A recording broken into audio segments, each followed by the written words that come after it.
In the heart of a forgotten industrial district stands the old Harris factory.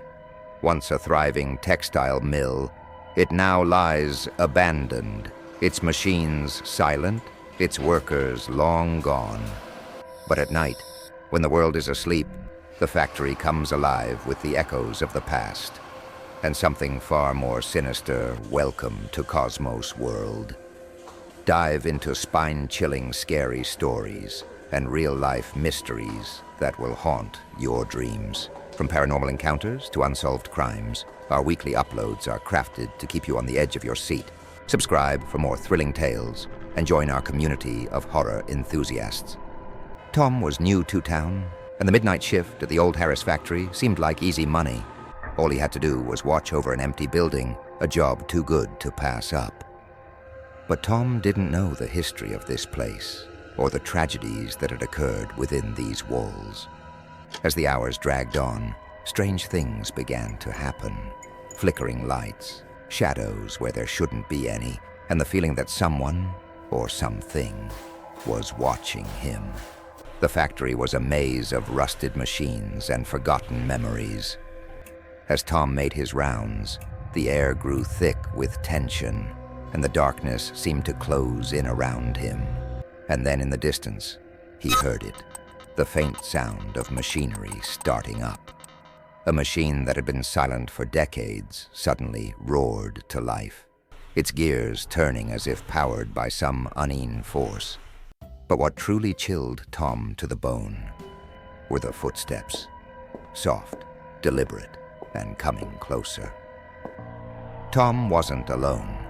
The spirits of the workers who had once toiled in the factory were still there, trapped by the terrible accident that had claimed their lives. They were restless, angry, and desperate to be heard. The whispers grew louder, the temperature dropped, and the past began to bleed into the present. The monitors showed glimpses of what had happened on that fateful day.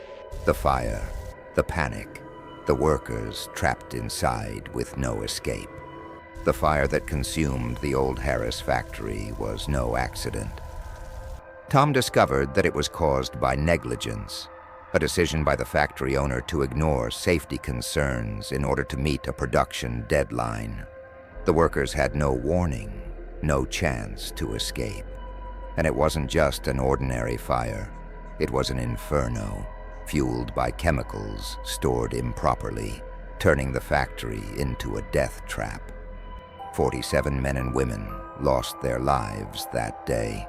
Their families were left with nothing but unanswered questions and a deep sense of injustice.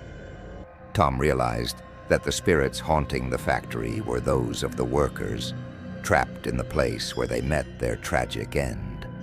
As the truth of the factory's past came to light, the spirits grew more agitated. They didn't just want to be acknowledged, they wanted revenge. The factory itself seemed to turn against Tom, as if it were alive, feeding on his fear. Isolation and fear took their toll on Tom's mind. He could no longer distinguish between reality and the nightmares that plagued him. The factory had him in its grip, and it wasn't going to let go. There was no escape.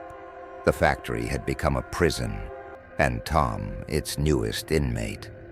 The spirits of the workers were determined to make him suffer just as they had suffered. In the depths of the factory, Tom came face to face with the heart of the nightmare. This was where the fire had started, where the workers had been trapped with no way out. And in the center of the room, he saw them, spectral figures, their bodies charred, their eyes filled with rage. The spirits of the dead workers surrounded him, their anger palpable, their pain unbearable. They wanted justice, and they would not rest until they had taken it. In that moment, Tom understood the truth. The factory was not just haunted, it was cursed, and now it would claim him, just as it had claimed so many before. When the day shift arrived, they found the factory empty, as if nothing had happened. But Tom was gone, vanished without a trace. The old Harris factory had claimed another soul, and its dark secrets remain buried in the shadows, waiting for the next unfortunate victim.